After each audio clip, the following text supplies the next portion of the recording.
The scent of expensive cologne and cigar smoke always arrived before the men did. I learned that during my first week at Caviar and Crown, the kind of restaurant where a single bottle of wine cost more than my monthly rent. The kind of place where I didn't belong. Not really. Not as a guest, anyway. But as a server in a crisp white shirt and black slacks, I could slip between tables like a ghost, refilling crystal glasses and clearing gold-rimmed plates while remaining utterly invisible to the people who mattered. That particular Thursday night, the autumn rain hammered against the floor-to-ceiling windows, turning Manhattan into a blur of yellow taxi lights and dark umbrellas. My feet ached in my cheap flats. I'd been on them for 9 hours straight, covering someone else's shift because I needed the money.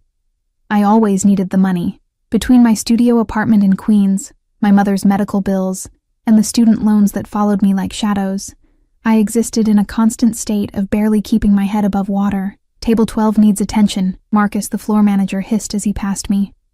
His eyes flicked toward the corner booth, the one we kept reserved for special guests, the kind who didn't make reservations because they owned half the city. I grabbed a fresh bottle of Stolichnaya Elite from the bar, its glass cold against my palm, and made my way across the dining room. My reflection caught in the windows. Mousy brown hair pulled back in a tight bun, pale skin that hadn't seen real sunlight in weeks, dark circles under my green eyes that no amount of concealer could hide. I looked exactly like what I was. Exhausted, invisible, forgettable. The booth came into view, and my breath caught. 4 men sat in the shadows, but only one commanded the space. He faced the door. Always the door, I would later learn. His back to the wall in a position of absolute control. Even seated, his presence filled the room like smoke, thick and suffocating. A charcoal suit that probably cost more than my car, if I'd owned one. Dark hair swept back from a face that could have been carved from marble. Sharp jawline, straight nose, lips that looked cruel even in repose. But it was his eyes that stopped me mid-step. Cold, calculating. The pale gray of winter ice, and just as unforgiving. 2 men flanked him like bookends. Security, obviously. Broad shoulders, dead eyes, hands that rested too casually near their jacket lapels. The 4th man, younger and nervous, sat across from the boss, sweating despite the restaurant's perfect climate control. I approached with the bottle, my service smile firmly in place. "Good evening, gentlemen. May I—" "Nakonets too," the boss said, not looking at me. Finally. His voice was surprisingly soft, almost gentle, which somehow made it more dangerous. He spoke in rapid Russian to the nervous man, words I understood perfectly but wasn't supposed to. "Etot, idiot, dumayet, что я не знаю о его маленьких секретах." This idiot thinks I don't know about his little secrets. The nervous man's face went white. I stood frozen, the bottle growing warm in my grip. My grandmother's voice echoed in my memory. Her bedtime stories told in the language of her homeland, the private world we'd shared before she died. I hadn't spoken Russian in years, not since I'd scattered her ashes in Brighton Beach. But I understood every word. "Pожалуйста," the nervous man whispered. "Please." The boss leaned forward slightly. The movement was minimal, but it carried the weight of an avalanche. "Ty ukral от меня. You stole from me. Ty znal pravila. You knew the rules. I should have moved. Should have poured the vodka and disappeared like I was trained to do, but something in the nervous man's expression, pure terror mixed with resignation, rooted me to the spot. "Mój syn," the nervous man began. "My son." "Tvoj syn?" The boss's laugh was soft, almost musical. "Teper ty dmeš o svoj semje?" "Your son. Now you think about your family?" He switched to English, his accent barely perceptible, refined by expensive education. "You had choices, Dmitri. You made the wrong ones." A barely perceptible nod from the boss, and one of the security men shifted. The movement was subtle, professional, but I saw the glint of something metallic beneath his jacket. My hand trembled. The bottle slipped. Glass exploded against the marble floor in a spectacular crash that seemed to echo through the entire restaurant. Premium vodka splashed across expensive Italian shoes, specifically, the boss's expensive Italian shoes. The sharp scent of alcohol mixed with my own spike of pure panic. The entire dining room fell silent. Every head turned toward us, Even the piano player stopped mid-note. "Oh my God," I gasped, dropping to my knees automatically, reaching for the shards with trembling fingers. "I'm so sorry, Nedvigatia." "Don't move." The command was quiet, but it sliced through the air like a blade. I froze, a piece of glass pressed against my palm, blood beginning to well from a cut I hadn't even felt. Slowly, I looked up. The boss was staring directly at me for the first time, those winter-gray eyes locked onto mine with an intensity that made my stomach drop. He studied my face the way someone might examine a painting in a museum. Careful, thorough, cataloging every detail, his head tilted slightly, like a predator that had just noticed something interesting about its prey.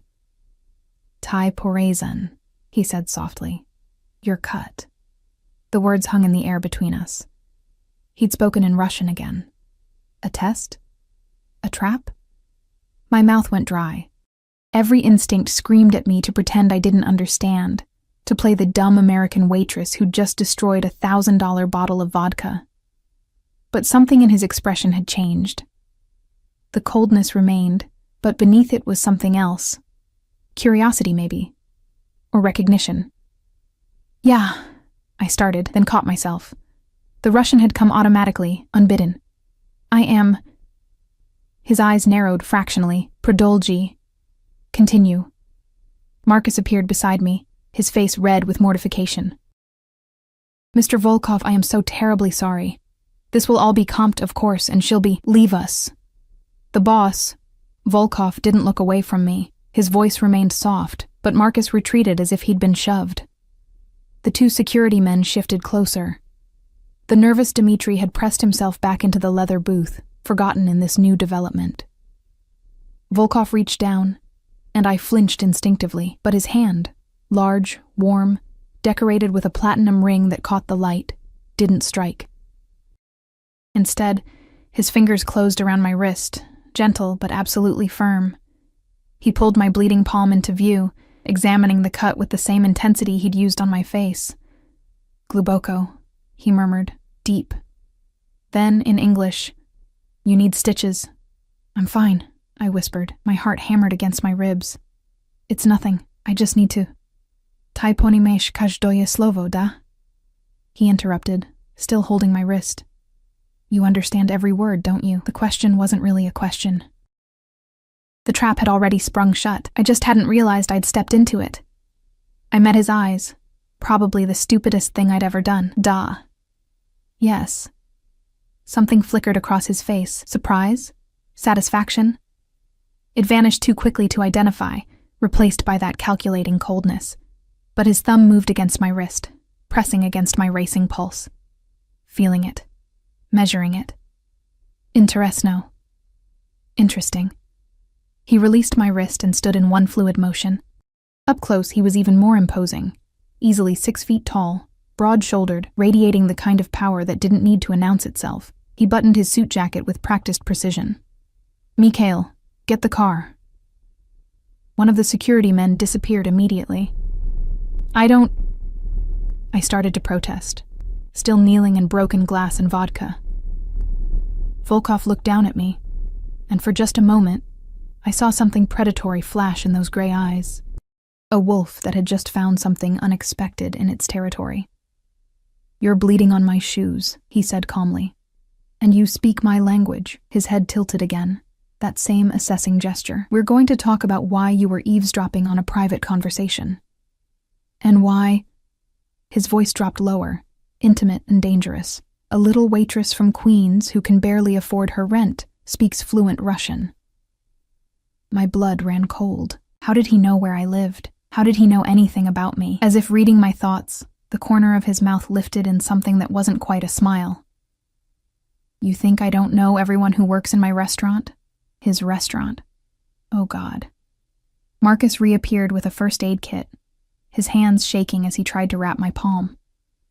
Volkov made an impatient sound and took the gauze himself, his movements surprisingly gentle as he wound it around my hand. His fingers were warm, steady, absolutely controlled. "Sir, I can handle..." Marcus began. "Go finish with Dmitri," Volkov said without looking up from my hand. The words were casual, but they carried the weight of a death sentence. I glanced at the nervous man still trapped in the booth. Our eyes met for a fraction of a second, and I saw my own fear reflected back at me. "Don't," Volkov said quietly, drawing my attention back to him. "Don't look at him. He made his choices." He finished wrapping my hand and stood, pulling me up with him. I stumbled slightly, lightheaded from blood loss or fear or both. His other hand caught my elbow, steadying me. "You, however, you just made yours without even knowing it." The restaurant's front door opened, and I felt, rather than saw the man, Mikhail, return. "Car's ready, boss." Volkov's hand remained on my elbow, his grip just firm enough to communicate that running would be pointless. He guided me toward the entrance, past tables full of Manhattan's elite, who were all very carefully not staring at us. "I have to..." I tried one last time, my voice barely a whisper. "My shift, my manager. I can't just..." "You don't work here anymore," Volkov said simply. We reached the door, and he paused, looking down at me with those winter eyes. Rain pounded against the glass beside us, and in the reflection, I saw what we looked like. A powerful man in an expensive suit, and a terrified girl who'd just shattered her entire life along with that bottle of vodka. "Почему ты боишься?" he asked softly, switching back to Russian. "Why are you afraid?" "Because you're dangerous," I wanted to say. "Because I understood what you said to that man. Because I saw what was going to happen to him. And now I'm a witness to something I was never supposed to see.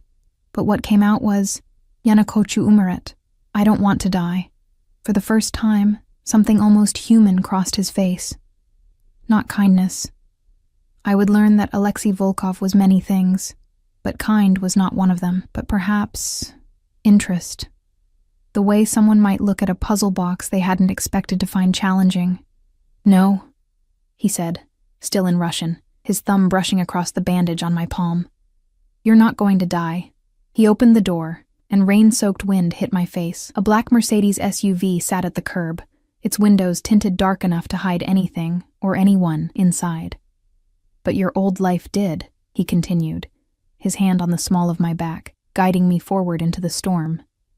"The moment you understood my words and chose to stay listening instead of walking away." I stepped into the rain, my thin shirt soaking through immediately, and looked back at Caviar and Crown one last time. Through the window, I could see Marcus frantically gesturing to someone. See the other servers watching with wide eyes. See the booth in the corner where Dmitri sat alone now, his face in his hands. "What happens to him?" I asked, as Volkov opened the SUV door. He studied me for a long moment, rain running down his face without seeming to touch him. "You want to save him? A man you don't know, who stole money meant for his son's surgery to gamble in Atlantic City?" I hadn't known that, but it didn't change the fear in the man's eyes. Volkov made a sound that might have been approval or annoyance. "Get in the car, Devochka, little girl. We'll discuss your unexpected compassion somewhere warmer." I looked at the open car door, at the dark interior that promised either salvation or destruction. Behind me, the restaurant glowed warm and safe. Inside that SUV, Mikhail waited with the kind of patience that came from having done this many times before. "I could scream," I whispered. "You could," Volkov agreed. "But you won't." "How do you know?" His hand moved from my back to cup the side of my face, thumb tracing my cheekbone with unexpected gentleness. "Because you're curious," he said. "Because you've spent your whole life invisible, and for the first time, someone actually sees you." His eyes held mine, gray as smoke, as steel, as winter itself. "And because you're smart enough to know that the only way Dmitri walks out of my restaurant alive is if you cooperate." The trap clicked shut with perfect precision. I stepped into the car. The leather seats were butter-soft and still warm, as if someone had just vacated them. Mikhail slid into the driver's seat without a word, his eyes meeting mine in the rearview mirror. Flat, assessing, already calculating the fastest way to dispose of my body if necessary. I'd seen that look before, in my neighborhood, in the faces of men who dealt in commodities more valuable than money, secrets, fear, control. Volkov settled beside me, close enough that I could smell his cologne. Something dark and expensive, woody with notes of bergamot, close enough that his thigh pressed against mine in the confined space. He didn't move away. The SUV pulled smoothly into traffic, rain drumming against the bulletproof glass. I could feel it, the weight of the armoring, the way the vehicle moved differently than normal cars, heavier, protected, a fortress on wheels. Where are we going? My voice came out steadier than I expected. Somewhere private. Volkov pulled out his phone, one of 3 I could see in his jacket pocket, and typed something with quick, efficient movements. I don't discuss business in public. I'm not business. His eyes flicked to me, one eyebrow rising fractionally. No? Then what are you? A mistake. A witness. A girl who should have kept her mouth shut and her grandmother's language buried with her bones. Scared, I admitted. Good. He pocketed his phone and turned to face me fully, one arm draped across the back of the seat. His fingers played with a strand of hair that had escaped my bun, the gesture almost casual. Fear keeps you alert. Alert keeps you alive. We crossed the bridge toward Brooklyn, the city lights smearing across the rain-soaked windows like watercolor paint. My hand throbbed beneath the bandage, a steady pulse of pain that kept me grounded in reality. This was happening. This was real. Dmitri, I said suddenly, you said he could live if I cooperated. I said he could walk out of my restaurant alive. I kept my word. His fingers continued their lazy exploration of my hair. What happens to him after he walks out is another matter entirely. That's not fair. His laugh was soft, devoid of humor. Dmitri stole $70,000 from me, money that belonged to people who expect results. His son needed surgery, yes. Stage 4 neuroblastoma, very tragic. The surgery was already paid for, by me. His hand moved to the back of my neck, warm and possessive. He took the money I gave him for his dying child and gambled it away, lost it all in 3 nights, then tried to steal more to cover his tracks. My stomach churned. I didn't know. Of course you didn't. You saw a scared man and assumed he was the victim. His thumb rubbed small circles at the base of my skull, a gesture that should have been soothing but felt like a claim of ownership. This is why you don't belong in my world, Maya. I froze. How do you know my name? Maya Catherine Volkov. He paused, watching my face.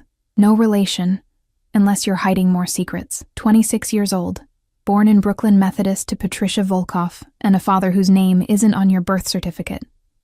Raised by your mother and your babushka, Ekaterina, who died 3 years ago from complications of diabetes. Each word felt like a violation, like he was peeling back my skin to examine what lay beneath.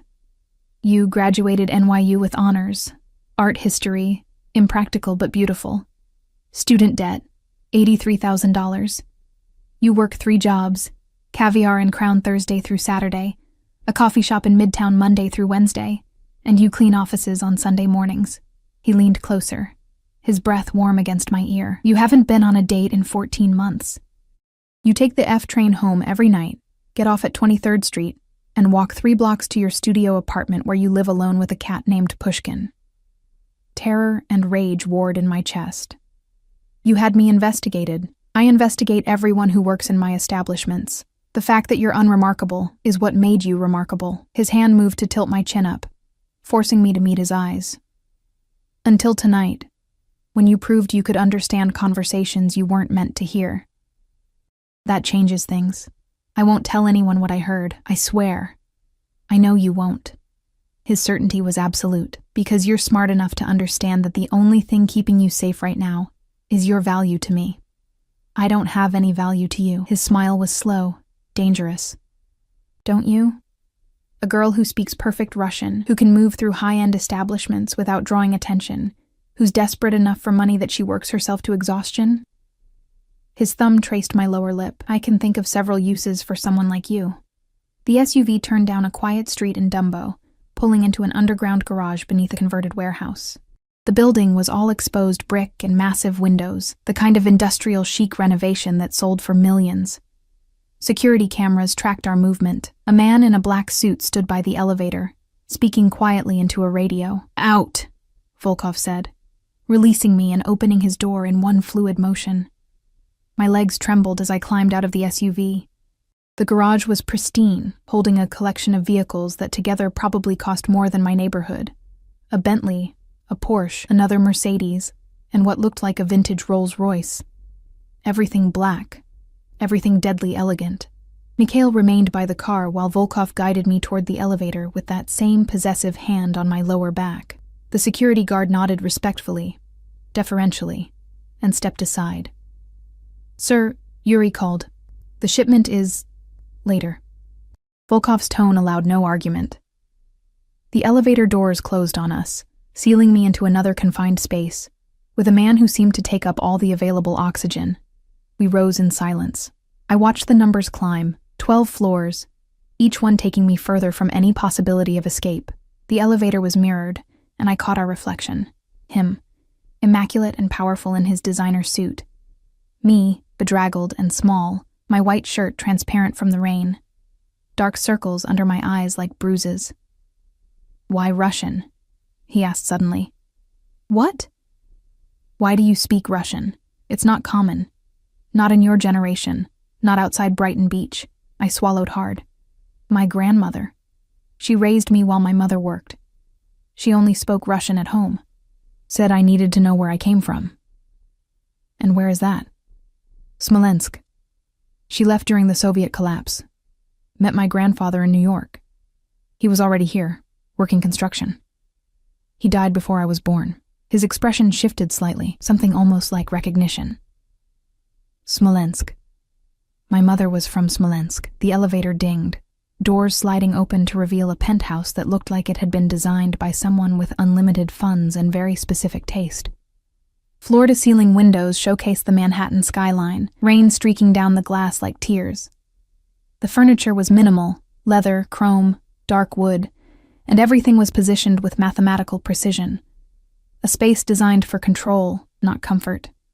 2 more security guards stood inside, both armed. They nodded to Volkov and ignored me completely.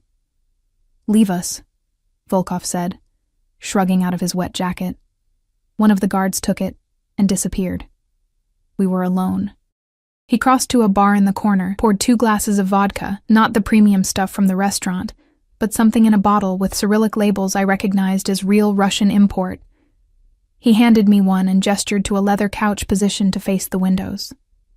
"Sit." I remained standing. "I want to go home." "Not yet." He took a measured sip, watching me over the rim of his glass. "First, we establish some rules. I don't work for you. You do now." "Lee." He set his glass down and moved closer. Close enough that I had to tilt my head back to maintain eye contact. "You have a choice, Maya. You can work for me willingly and be compensated well for your time and discretion, or you can refuse, and I'll find other ways to ensure your silence." "You mean kill me? Death is so permanent, so wasteful."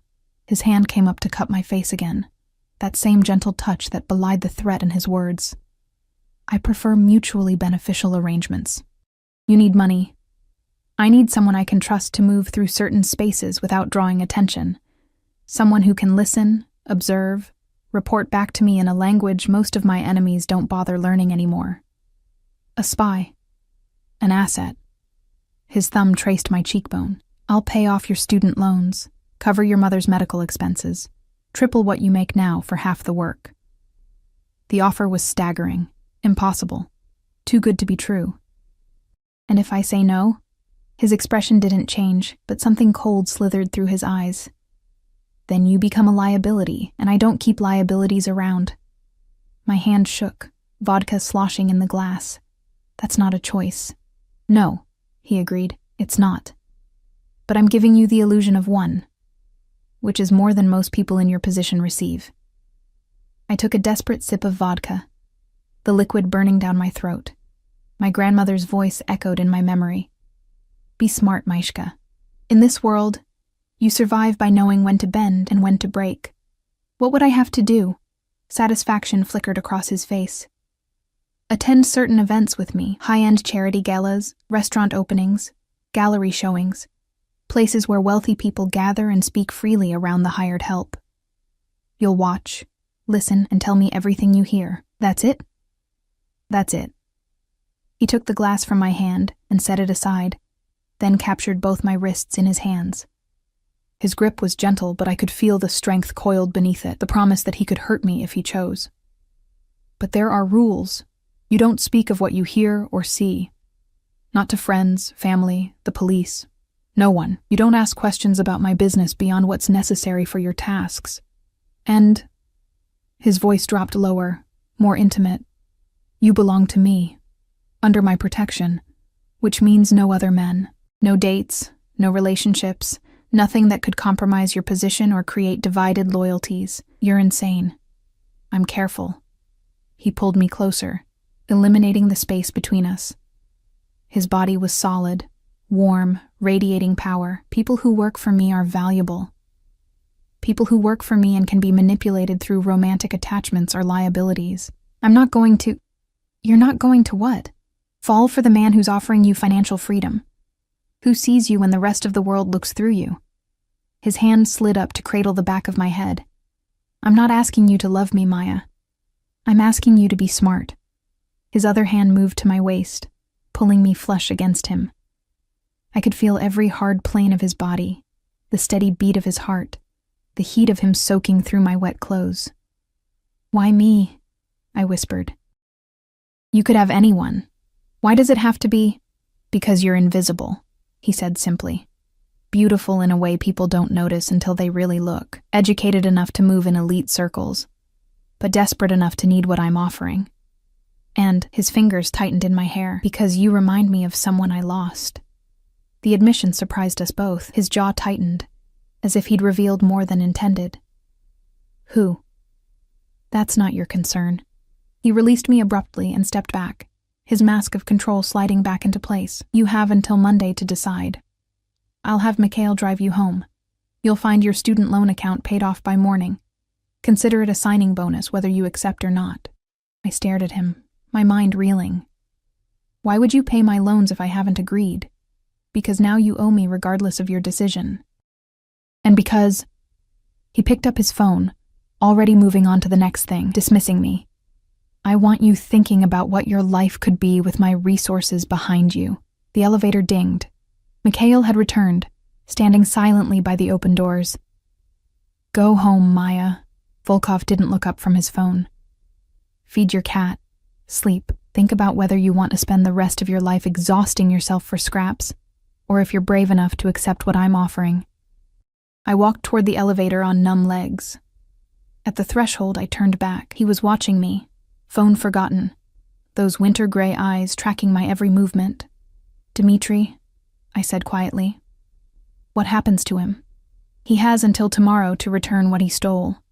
If he manages that miracle, his son keeps his father. His head tilted. Does that satisfy your conscience? It didn't. But it was more mercy than I'd expected. The elevator doors closed, and I sagged against the mirrored wall, my reflection staring back at me with wild eyes and rain-soaked hair. My phone buzzed. A text from Marcus. Don't come back, you're fired. Then another notification. My banking app. I opened it with shaking fingers. Student loan balance, $0 A text from an unknown number. Sweet dreams, Meshka. Monday morning, 9 a.m. I'll send a car. A V. The elevator descended, carrying me back down to earth, but I knew with absolute certainty that I was already falling into something far more dangerous than gravity. I didn't sleep. How could I, when my entire world had been dismantled and reconstructed in the span of 3 hours? I sat on my threadbare couch with Pushkin purring in my lap, staring at my phone screen as if the numbers might change back, as if the zero balance might reveal itself as a hallucination brought on by stress and blood loss. But Saturday morning light filtered through my dusty window, and the balance remained 0.00, $83,000, gone, just like that. My mother called at 8, her voice thin and tired from the overnight shift at the nursing home where she'd worked for 20 years. Masha, you sound strange. Are you sick? She was the only one who still called me by my Russian name. Everyone else used Maya, easier, more American, less likely to mark me as other. I'm fine, Mama, just tired. You work too much, like your babushka, always working. A pause, then softer. I got a call from the billing department at Mount Sinai. They said my account is paid in full. Did you... Masha, please tell me you didn't do something foolish. My throat constricted. The medical bills. Nearly $40,000 for her diabetes treatment. The complications. The hospital stays.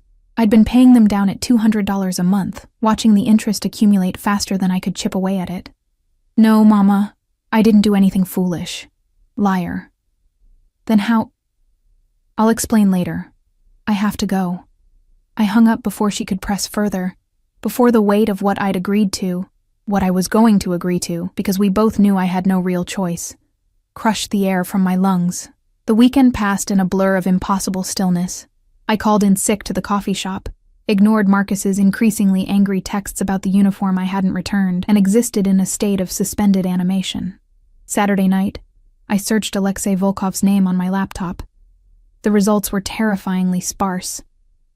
A few society page photos, him in a tuxedo at charity events, always with a different beautiful woman on his arm, never smiling. An article about his import-export business that had made him a fortune. Nothing about the Russian mob, nothing about violence or crime, or the cold calculation I'd seen in his eyes. But the absence of information was more telling than any exposé could have been. Men like Volkov didn't accumulate that kind of power by being careless enough to leave evidence. Sunday morning, I cleaned my apartment with manic energy, scrubbing tiles that were already clean, organizing closets that held almost nothing. Anything to avoid thinking about tomorrow. About the car that would arrive at 9, and the choice I'd already made the moment I stepped into his SUV. My phone buzzed at noon. Unknown number. Wear something simple but elegant. You're accompanying me to a gallery opening. AV. My hands shook as I typed back. I haven't said yes. His response was immediate. Your mother's medical bills say otherwise. The car will be there at 8 p.m. I threw my phone across the room, watching it bounce off the couch cushions. Pushkin yowled and fled to the bedroom.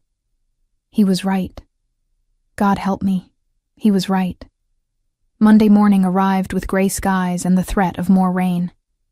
I dressed in the only outfit I owned that might qualify as elegant, a simple black dress I'd bought for my grandmother's funeral, paired with the same tired flats I wore to every job.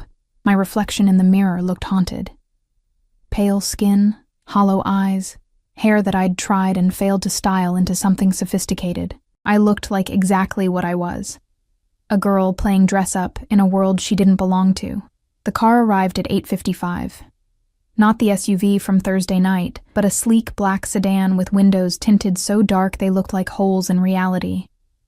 The driver was a different man, older, with salt and pepper hair, and eyes that had seen too much. Miss Volkov, he said, opening the rear door. I'm Victor. I'll be your primary driver. I'm not. I started to correct him, then stopped. Not his Volkov. Not yet. But the claim had already been staked, the brand already applied. The drive to Dumbo was silent. Victor didn't attempt conversation, didn't even glance at me in the rearview mirror. We pulled into the same underground garage, but this time he escorted me to a different elevator, one that required a keycard to access. Mr. Volkov is expecting you in his office, 12th floor. The elevator opened directly into a space that made the penthouse seem warm by comparison. Glass walls divided the floor into sections. One corner held a conference room where 3 men in suits were having an intense discussion. Another contained rows of monitors displaying security footage from what looked like a dozen different locations.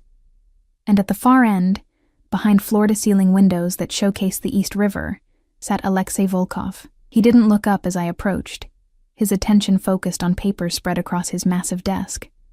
In the morning light, he looked younger, mid-30s maybe, and somehow more dangerous. The expensive suit had been replaced by slacks and a white dress shirt with the sleeves rolled to his elbows, revealing forearms corded with muscle and marked with scars that told stories I didn't want to know.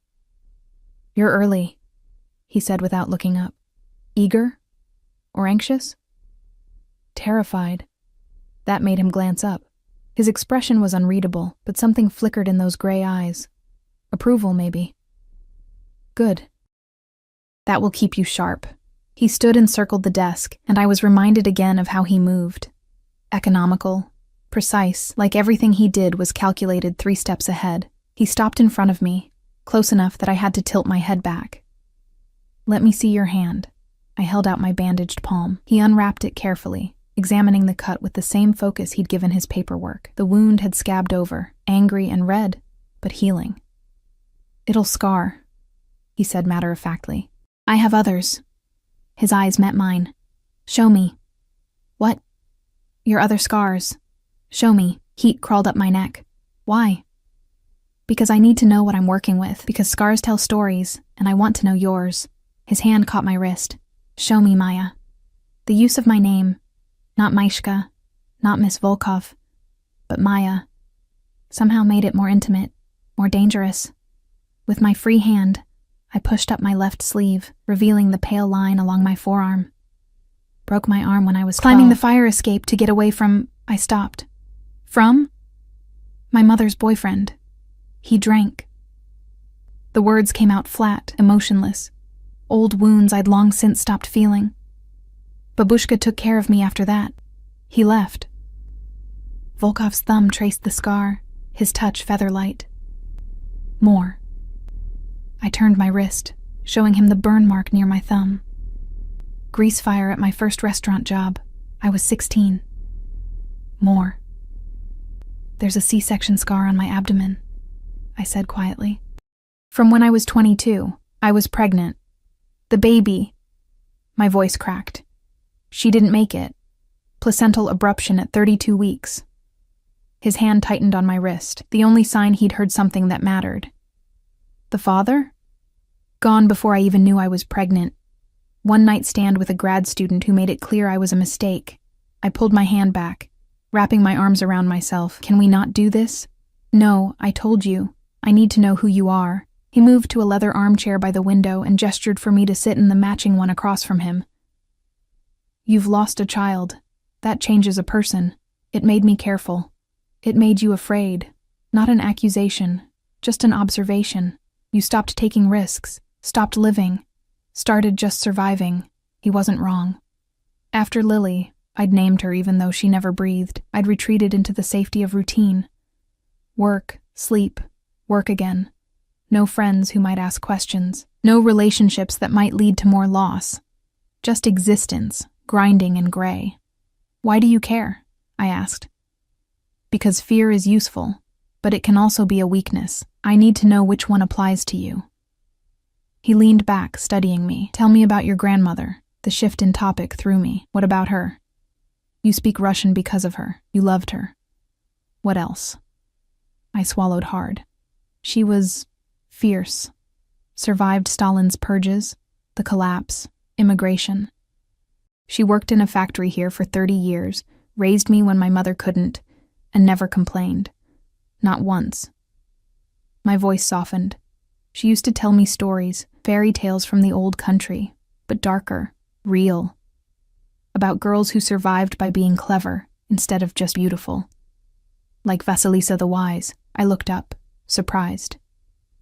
You know the tale? My mother told it to me.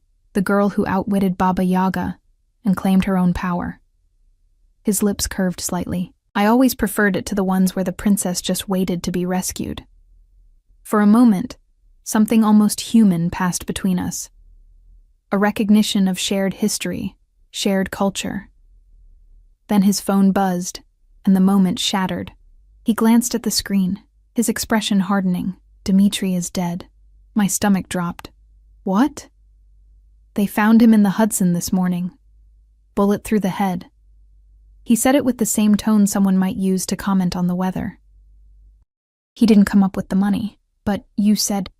I said he had until tomorrow to return what he stole. He chose to run instead. Volkov pocketed his phone and stood. This is the world you've entered, Maya. Actions have consequences. Mercy has limits. I felt sick. I could have... What? Saved him? He moved to stand in front of me, his hand cupping my chin and forcing me to meet his eyes. You're not a savior. You're not even particularly powerful. You're a girl who happened to understand the wrong conversation at the wrong time, and now you're mine. The sooner you accept that, the easier this becomes. I'm not yours. No? His thumb traced my lower lip. Then walk away. Right now. Walk out that door, and I'll let you go. It should have been easy. It should have been automatic. Run from the monster, save yourself, survive. But my mother's medical bills were paid. My student loans were gone. And Victor was waiting downstairs to drive me to a life where I didn't have to count every dollar, every meal, every moment. I can't, I whispered. I know. He released me and checked his watch. Tonight, we attend the gallery opening. You'll wear the dress I had delivered to your apartment. What dress? Check your closet when you get home. It will fit. He said it with absolute certainty. You'll stay by my side, smile appropriately, and listen to everything said around us. Tomorrow, you'll report back what you heard. We'll do this twice a week until you're comfortable in those spaces, until people stop seeing you as remarkable and start seeing you as furniture again. And if I hear something bad, something illegal, then you tell me, and I handle it. His expression turned cold. You don't go to the police. You don't play hero. You survive, Maya. That's all I require. A knock on the glass wall. One of the men from the conference room stood there, his face impassive. Volkov nodded, and the man entered. Sir, the shipment from Brighton Beach is ready for inspection. I'll be down in 10 minutes. Volkov turned back to me. Victor will take you home. Rest. Eat something. You look half-starved. The car will pick you up at 7. I stood on shaking legs. Why are you doing this? Really? There has to be easier ways to get information. He was silent for a long moment, and when he spoke, his voice was softer than I'd heard it. You remind me of my sister, Katya. She spoke Russian the way you do, with that same Smolensk accent. That same mixture of strength and fragility. His jaw tightened. She died 3 years ago, killed by men who thought she was just a pretty face, not a threat. The admission hung in the air between us, heavy and sharp. I'm sorry, I whispered. Don't be, just stay alive. He moved to his desk, dismissing me. And Maya, wear your hair down tonight. You hide behind that severe bun. Stop hiding. The elevator doors closed on his office, on the world I was stepping into, and I realized with crystalline clarity that I'd just sold my soul to a devil who looked at me and saw a ghost. The dress was waiting for me when I got home, draped across my bed like a promise or a threat. Deep emerald green silk that caught the light and shimmered like water. Simple in design, sleeveless, fitted bodice, a skirt that would fall just below my knees, but unmistakably expensive. The kind of garment that cost more than 3 months of my old rent. A pair of heels sat beside it, black and elegant, exactly my size. He'd known. Somehow, he'd known my measurements, my shoe size, even the shade of green that would complement my pale skin and dark hair. I touched the fabric with trembling fingers. It felt like surrender. Pushkin wound between my legs, meowing plaintively. I'd forgotten to feed him, forgotten everything except the weight of Volkov's words. You're mine. The afternoon crawled by with agonizing slowness. I tried to eat, managed half a sandwich before my stomach revolted, tried to read, stared at the same page for 20 minutes without absorbing a single word. Finally, I gave up and stepped into the shower, letting scalding water pound against my skin until it turned pink. At 6:30, I began the transformation, hair washed and dried, falling in soft waves around my shoulders instead of scraped back into submission. Minimal makeup. I'd never learned to do more, just mascara and a touch of lipstick I'd bought years ago and never worn. The dress slid over my body like a second skin, fitting perfectly, impossibly. I looked in the mirror and barely recognized myself. The woman staring back looked elegant, sophisticated, like she belonged in Volkov's world of bulletproof cars and underground garages. But her eyes, my eyes, held the truth.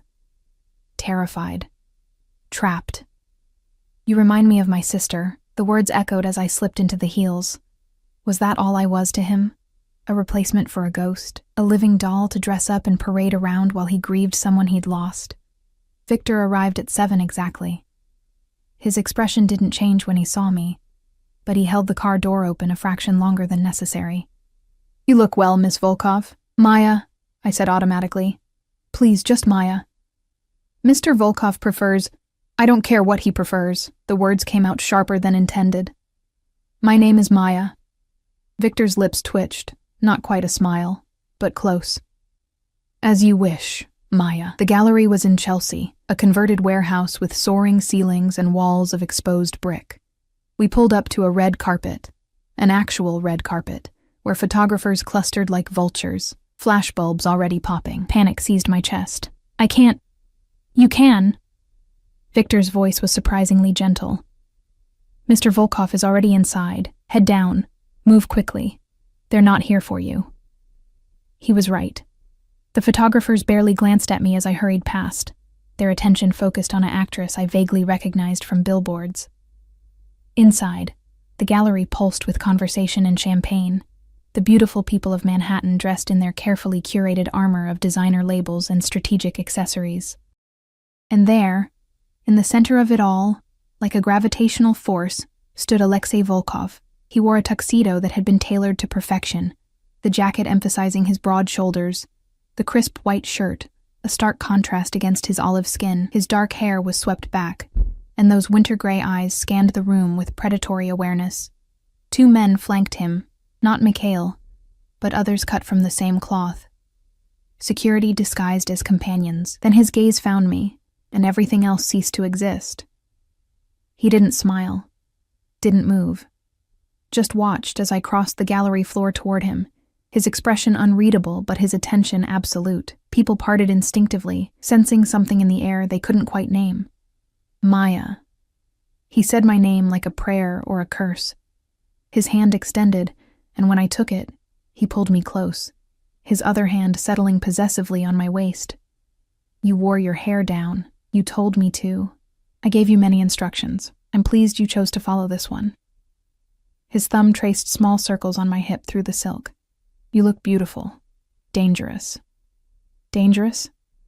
Beautiful women always are. He guided me through the crowd, nodding to people I didn't recognize, murmuring greetings in English and Russian and what sounded like Italian, but he never released my waist, never let more than an inch of space exist between us.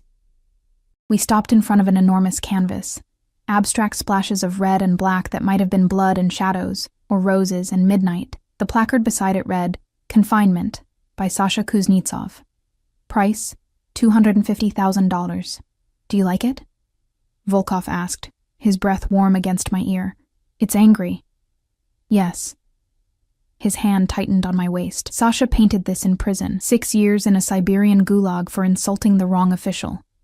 He learned to channel rage into beauty. You knew him? I got him out.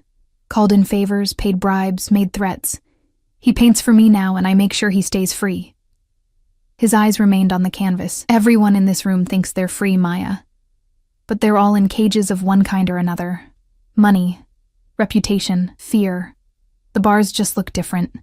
Before I could respond, a woman appeared beside us, 50s, dripping in diamonds, her face pulled tight from too many surgeries. Alexei, darling, I didn't know you'd be here. Katerina. He kissed her cheeks in the European fashion. Lovely to see you. Maya, this is Katerina Romanov. She runs the Children's Hospital Foundation. Katerina, my companion, Maya Volkov. The woman's eyes sharpened on me. Volkov?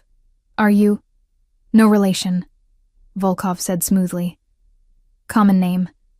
But Maya shares my interest in art. Katerina's smile didn't reach her eyes. How? Coincidental. She turned her attention back to Volkov, effectively dismissing me. I wanted to discuss the gala next month. We're hoping for another generous contribution. Of course. Have your people contact mine. His hand never left my waist. If you'll excuse us, I promised Maya a tour. He guided me away, before Katerina could respond, moving through the gallery with purpose. People called out to him. Greetings, invitations, barely disguised attempts to secure his attention, but he acknowledged them with minimal courtesy and kept walking. You're important here, I observed. Money makes you important. Fear makes you untouchable. We stopped in a quieter corner, away from the main crowd. Listen.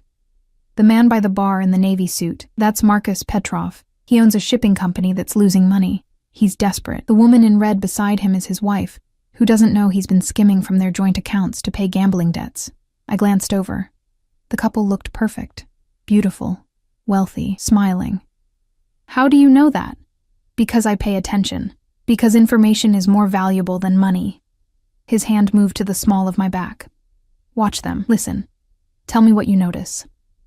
For the next hour, we moved through the gallery like dancers in an elaborate performance. Volkov introduced me to bankers and politicians, artists and socialites, each conversation a carefully choreographed exchange, and I listened. I heard the banker mention offshore accounts in a tone that suggested illegality. Heard the politician's wife complain about that bitch from the Times who was asking too many questions about campaign contributions. Heard two men in corner discuss the shipment from Odessa with nervous glances over their shoulders. And through it all, Volkov's hand never left my body. Waist, lower back, once brushing against my neck in a gesture that made several women glare at me with open hostility. They think I'm your mistress, I whispered as we moved toward the exit. Let them think what they want. He guided me outside, where Victor was already waiting with the car. You did well tonight. I just listened. Exactly. We slid into the back seat, and Volkov pulled out his phone, typing notes with rapid efficiency. The banker, Mitchell Grayson, he's about to be investigated by the SEC. The politician's wife was right to be worried about the Times reporter. And those men discussing Odessa are moving stolen art. How do you know all this? Because I make it my business to know. He pocketed his phone and turned to face me fully. You heard things tonight that could destroy careers, end marriages, put people in prison. That's your value, Maya. You're invisible enough that people talk freely around you, but observant enough to catch what matters. I don't want to destroy anyone. You won't. I will. His hand cupped my face, thumb tracing my cheekbone. You're just the messenger. The weapon I wield is information, not innocence. The car pulled up to my building, shabby and worn compared to the gleaming towers of Manhattan. Volkov stared at it with distaste. This isn't safe. It's what I can afford. Not anymore. He reached into his jacket and pulled out an envelope. Lease agreement for an apartment in Brooklyn Heights. 2 bedrooms, secure building, doorman. Your name is already on it. You move in this weekend. I stared at the envelope like it might bite. I can't accept that. You can, and you will. I'm not having my asset living in a building with broken locks and no security. His tone brooked no argument. Victor will help you pack on Saturday. The apartment is furnished. You're controlling my entire life. Yes. No apology, no justification, just flat acknowledgement. That's the arrangement, Maya. I provide for you, protect you, and in return, you belong to me. Exclusively. I'm not a possession. Aren't you?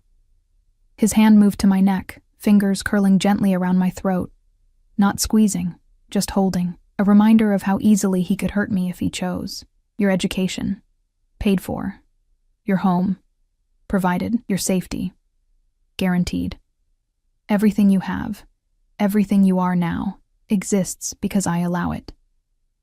Tears burned behind my eyes, but I refused to let them fall. No, you don't. I hate you. You hate that I'm right. He released my throat and opened the car door. Go inside. Tomorrow at noon I'll send a car. We'll have lunch and you'll tell me everything you noticed tonight that I didn't mention. I climbed out on shaking legs. And if I refuse? If I just don't get in the car tomorrow? He leaned forward, his face half-shadowed, those gray eyes gleaming like a wolf's in darkness. Then I'll come get you myself.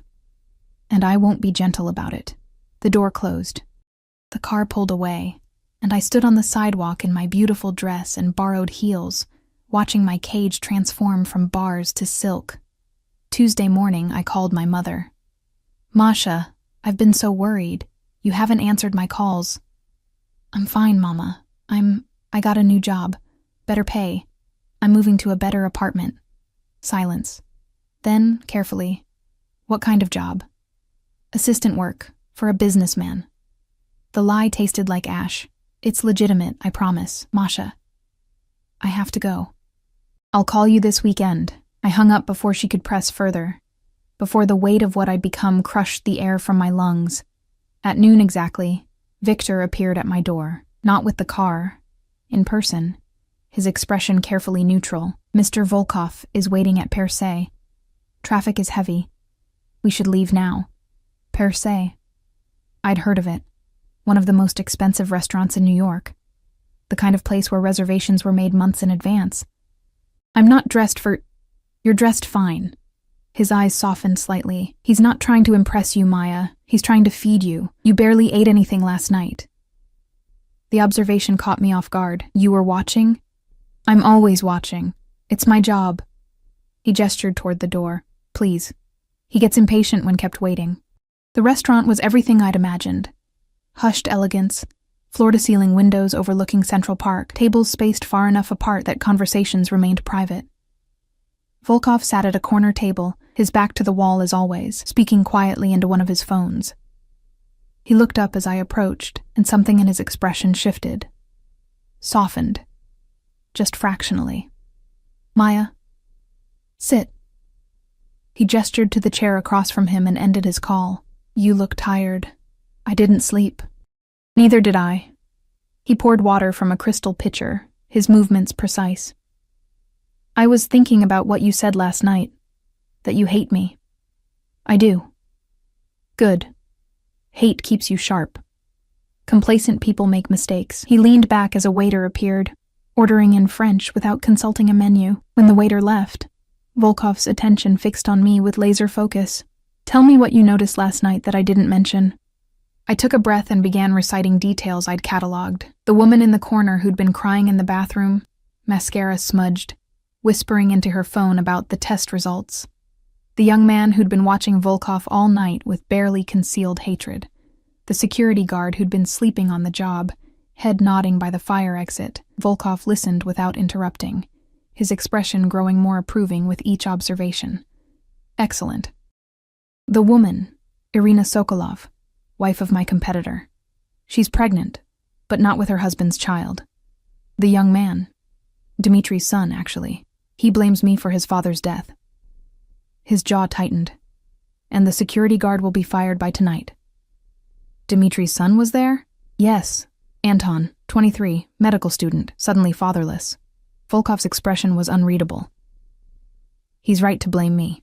I killed his father. The casual admission made my stomach churn. You said...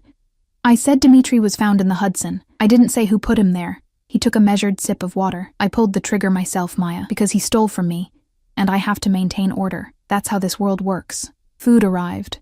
Course after exquisite course that I barely tasted. Volkov ate methodically, watching me struggle with each bite, and I realized this was another test. Could I sit across from a murderer and break bread?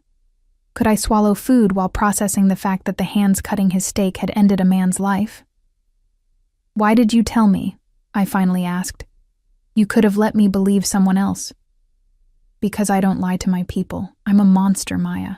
I've done terrible things for power, for money, for revenge, but I'm an honest monster. He set down his fork. And because I need you to understand exactly who you're working for. What you're complicit in now. Complicit. The word hung between us like smoke. I want out, I whispered. No, you don't. You want the fantasy of being innocent while enjoying the benefits of my protection. His hand reached across the table, capturing mine. But that's not how this works. You're in now, Maya, all the way in. And the only way out is death, yours or mine. His thumb stroked across my knuckles, a gesture that should have been tender but felt like a shackle.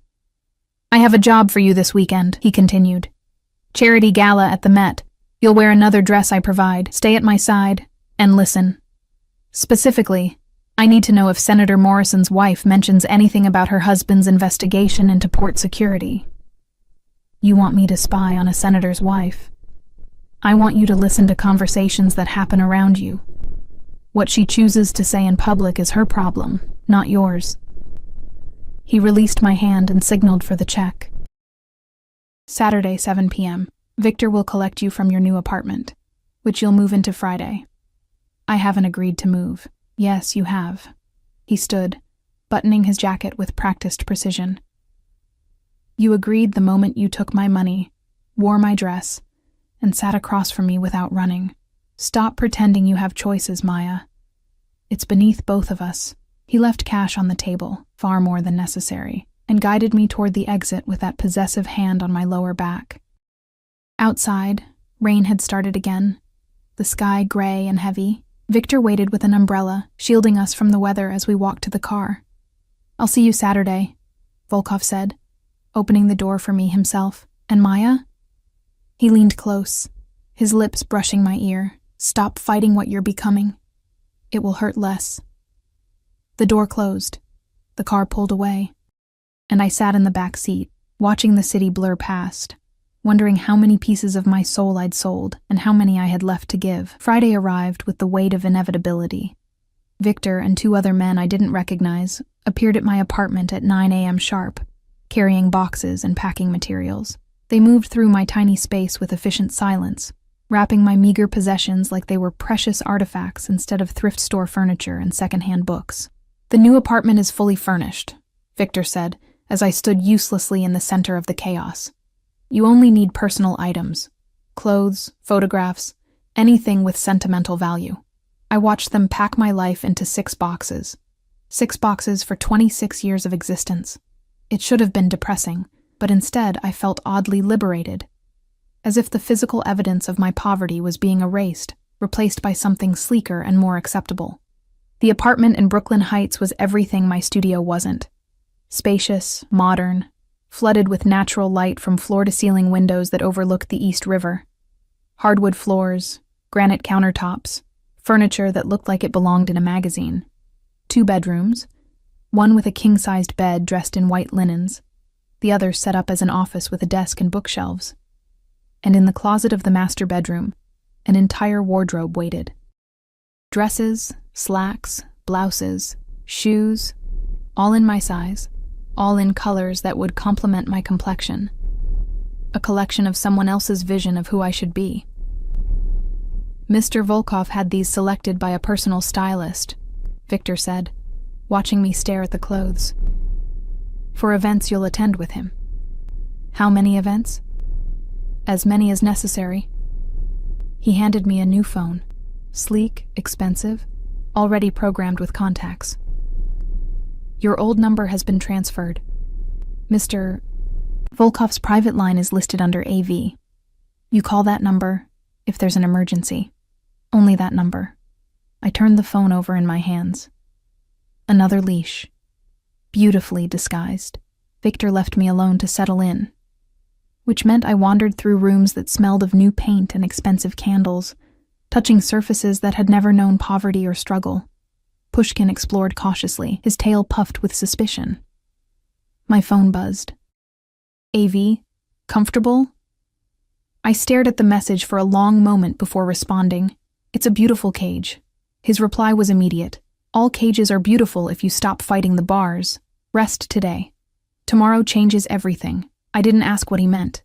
I was learning that Volkov spoke in riddles and revelations, never giving more information than absolutely necessary. Saturday evening, I dressed in the gown he'd selected. Midnight blue silk that hugged every curve, with a neckline that dipped low enough to be daring without crossing into inappropriate. Diamond earrings waited in a velvet box on my dresser, along with a note in precise handwriting. Borrowed, not given. Don't lose them. AV Victor arrived at 6:30, his expression carefully neutral as he took in my appearance. You look like you belong, he said, and I couldn't tell if it was a compliment or a warning. The Met was transformed for the gala. Red carpets, ice sculptures, champagne fountains, women in couture gowns floated past on the arms of men in tuxedos, everyone playing their part in Manhattan's eternal theater of wealth and influence. Volkov waited at the top of the stairs, and when he saw me, something flickered across his face, hunger, possession, something darker I couldn't name. He descended the steps with predatory grace and took my hand, raising it to his lips. Prekrasna, he murmured against my knuckles. Beautiful. You're staring.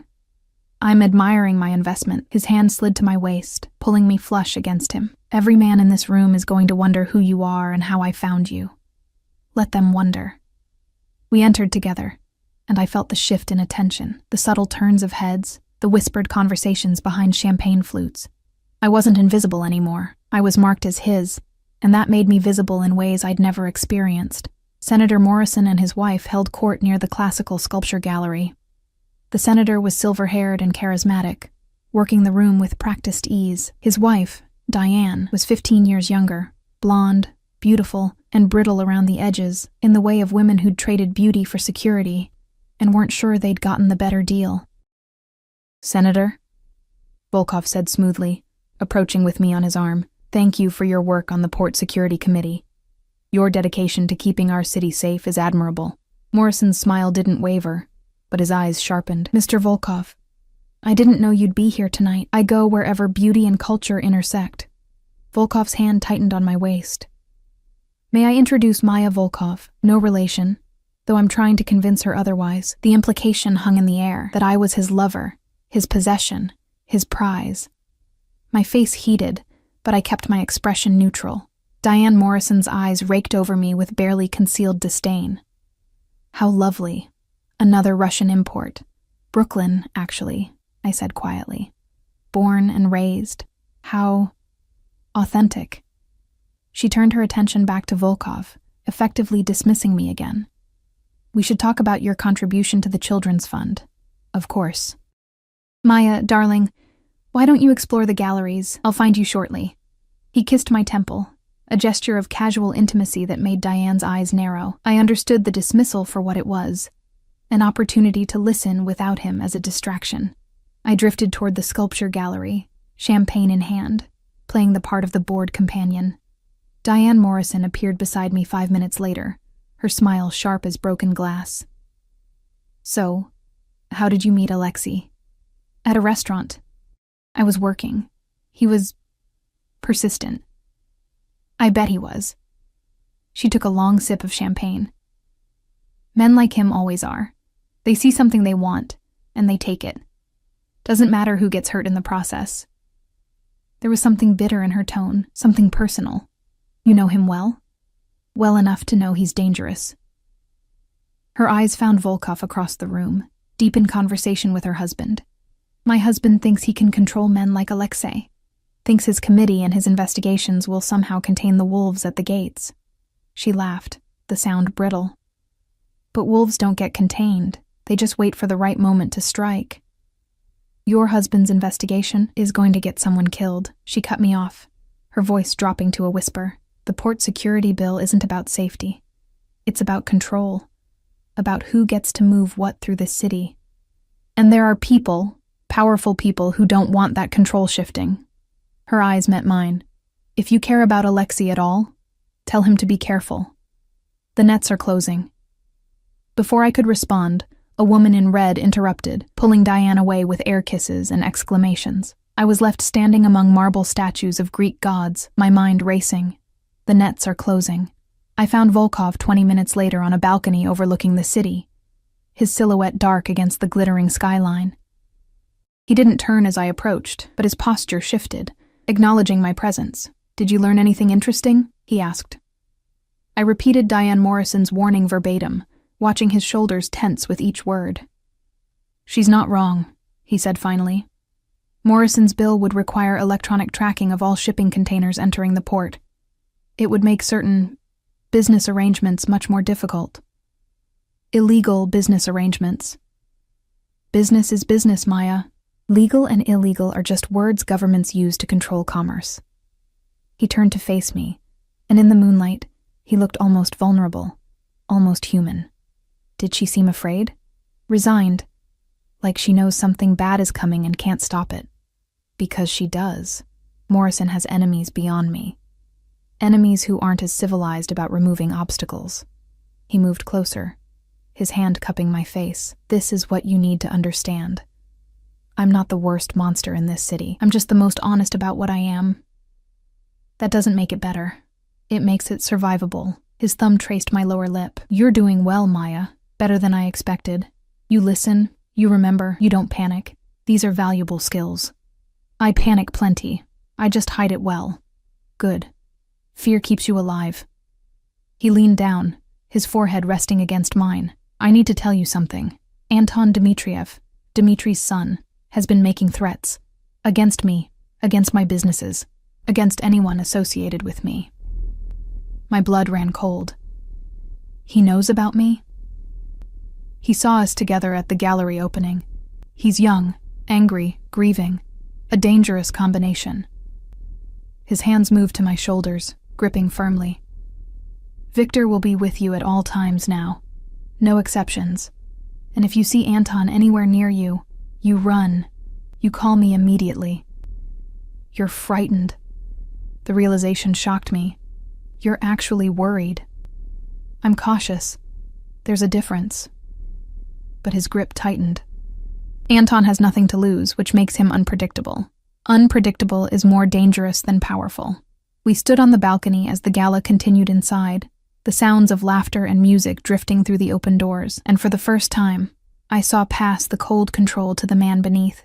Someone who'd lost a sister, who bore the weight of violence and empire, who looked at me and saw a ghost he couldn't save, but might be able to protect. Why me? I whispered. Really? Why did you choose me? Because you were invisible. Because you survived losses that should have broken you. Because... He stopped, jaw tightening. Because I remind you of Katya. No. His hand slid down to capture my wrists. At first, maybe. But now you're just you, Maya. Stubborn, compassionate, stronger than you believe. And that terrifies me more than Anton's threats ever could. Why? Because I can't afford to care about you. Caring creates weakness. Weakness creates openings. And in my world, openings get people killed. But his hands on my wrists were gentle. His eyes, usually so cold and calculating, held something warm and dangerous. Then let me go, I breathed. End this arrangement. Let me disappear. I can't. The admission seemed torn from him. I tried, these past few days. Tried to convince myself you were just a tool. Just another asset. But when I think about you in that shitty apartment with broken locks or walking home alone at night or... His voice cracked slightly. I can't let you go, Maya. Even if it's selfish. Even if it puts you in danger. You're a monster. Yes. You killed a man in cold blood. Yes. You're controlling my entire life. Yes. His forehead pressed against mine again.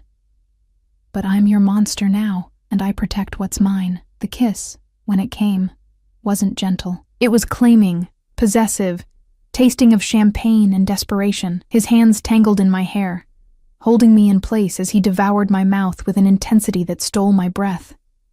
I should have pushed him away. Should have fought, resisted, maintained some dignity. Instead, I kissed him back, because he was right.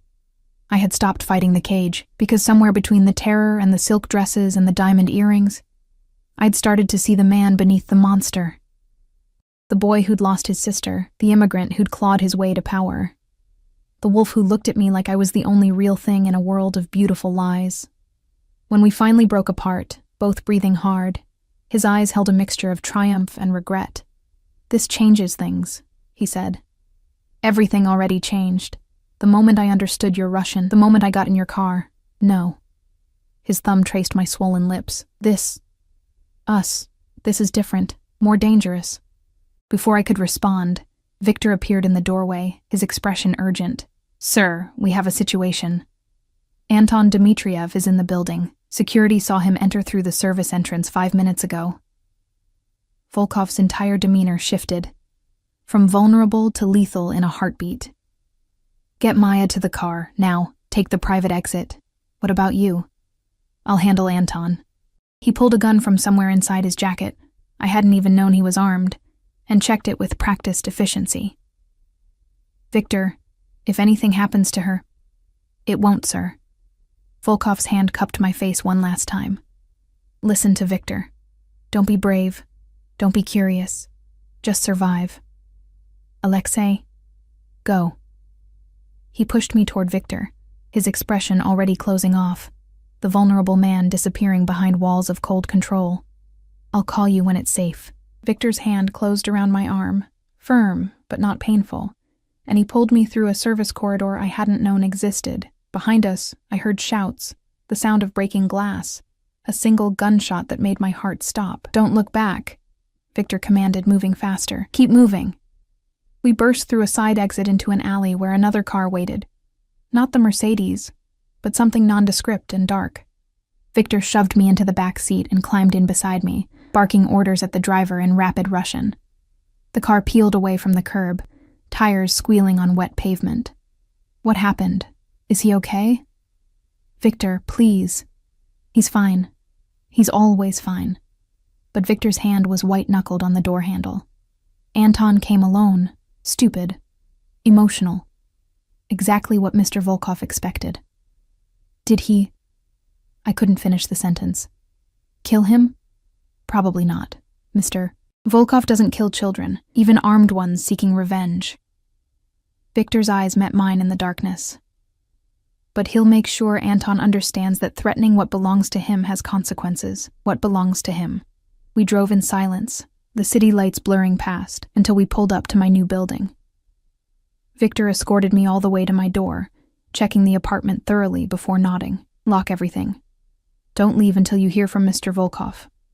I'll be outside. He paused at the door. He cares about you, you know. More than is wise. More than he's cared about anyone since Katya. That doesn't make this okay. No. Victor agreed. But it makes it real. And in our world, real is rare enough to be valuable. He left, and I locked the door with shaking hands. Pushkin wound around my ankles, oblivious to the violence and danger swirling in the world outside our fortress of steel and glass. My phone buzzed at midnight. AV. It's handled. Anton is alive but understands the consequences of threatening what's mine. Get some rest. Tomorrow we talk about what happens next. Me. What happens next? The response took longer this time. You stop being an asset and become something more dangerous. My weakness. My vulnerability. Mine. I stared at those words until they blurred. Until I wasn't sure if they were a promise or a threat. Maybe they were both. 3 weeks passed in a blur of gallery openings, charity galas, and whispered conversations. I learned to move through Manhattan's elite circles like a ghost, collecting secrets and trading them for Alexei's protection. The arrangement became routine, almost comfortable, in the way cages become comfortable when lined with silk. But everything changed the night of the Russian Heritage Foundation dinner. Alexei had been tense all evening, his usual control frayed at the edges, his hand on my waist gripped tighter than necessary. His eyes scanned the room with an intensity that made even hardened criminals nervous. Something's wrong, I whispered as we moved through the crowd.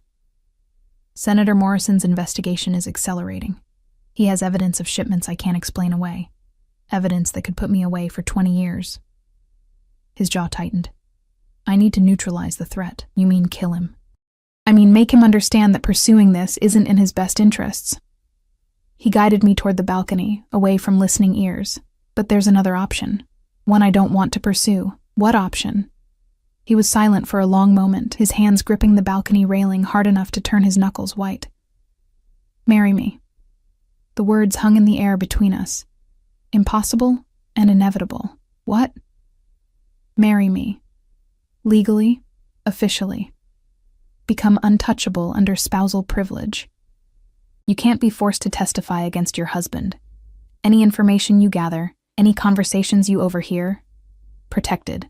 He turned to face me, and his eyes held something raw and desperate. It's purely practical. A legal shield. Nothing more. That's insane. That's survival. His hands cupped my face. I'm running out of options, Maya. Morrison has me cornered. But if you're my wife, if everything you know is protected by law, you can't marry someone just to avoid prison. I'm not marrying you to avoid prison. His voice dropped. I'm marrying you because somewhere in the past month, you stopped being a tool and became necessary. Because I wake up thinking about your safety and go to sleep planning how to keep you close. Because... He stopped, jaw clenched. Because what? Because I love you, you stubborn, compassionate, infuriating woman. And love is the most dangerous weapon anyone could use against me. The confession shattered something in my chest. This monster who'd killed without remorse, who controlled lives like chess pieces, who'd trapped me in a cage of silk and diamonds. He loved me. And God help me. I loved him back.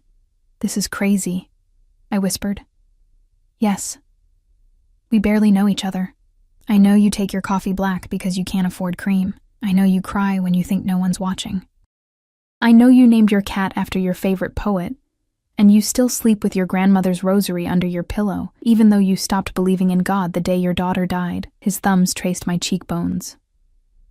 I know everything about you, Maya, and I want all of it. If I say yes, you'll be protected, provided for, mine in every way that matters. His forehead pressed against mine, but you'll also be a target, a weakness my enemies can exploit. I can't promise you safety, not complete safety, but I can promise you'll never face danger alone. I thought about my studio apartment with broken locks, about working 3 jobs and still drowning in debt, about the loneliness that had followed me since Lily died, the emptiness that nothing could fill. And I thought about Alexei, brutal and honest, monstrous and vulnerable, looking at me like I was the only thing keeping him human. Okay. His eyes widened fractionally. Okay? Marry me, Alexei Volkov. Make me your wife. Your weakness, your vulnerability. Make me yours. The kiss was different this time, softer, deeper, tasting of promises we'd both probably break but would die trying to keep. His arms wrapped around me, holding me like I might disappear, and I realized this was what safety felt like. Not the absence of danger, but having someone who'd stand between you and the wolves. Tomorrow, he said against my lips. We'll do it tomorrow. Quick, legal, before Morrison can move. Tomorrow, I agreed. We married at City Hall on a Tuesday morning, with Victor and Mikhail as witnesses. I wore a simple cream dress Alexei had delivered that morning. He wore his usual immaculate suit. The ceremony took 7 minutes. When the clerk pronounced us husband and wife, Alexei slid a platinum band onto my finger. No diamond, just a simple ring engraved with Russian words. Moya Sudba, my destiny. It was Katya's. He said quietly, "She'd want you to have it." I kissed him in front of the bureaucrat and the security guards and the other couples waiting their turn. And for the first time in 3 years, I felt something other than numb. Morrison's investigation collapsed 2 weeks later. Evidence disappeared. Witnesses recanted. The senator announced his retirement due to health concerns, and Diane Morrison filed for divorce. Anton Dmitriev left the country, relocated to Prague with a generous settlement that would cover his medical school education. Alexei never told me what he'd said to make the boy abandon his vendetta, but I didn't ask. Some cages, I was learning, were built from mercy as much as control. 6 months later, I stood in our penthouse, not his, ours, watching the sun set over Manhattan. My hand rested on my still flat stomach, on the impossible miracle growing inside me. The doctor had said it was unlikely I'd ever conceive again after Lily. But unlikely wasn't impossible. Alexei's arms wrapped around me from behind, his hand covering mine on my belly. Scared? He murmured against my ear, terrified. Good. That means you understand what's at stake. His hand tightened. I won't let anything happen to you, or to our child. I promise. You can't promise that.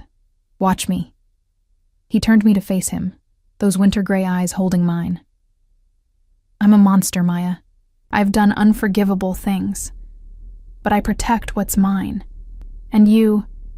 His hand moved to cut my face. You're everything. I rose on my toes and kissed my husband, my monster, my salvation and damnation wrapped in expensive suits and lethal competence. Outside, the city glittered with 1,000,000 lives, 1,000,000 stories, 1,000,000 cages people built and called freedom. But here, in Alexei's arms, I'd found something more dangerous than freedom. Belonging. And if that made me complicit in his sins, if that made me a monster too, then so be it. Some cages are worth keeping, some monsters are worth loving, and some surrenders feel like victory.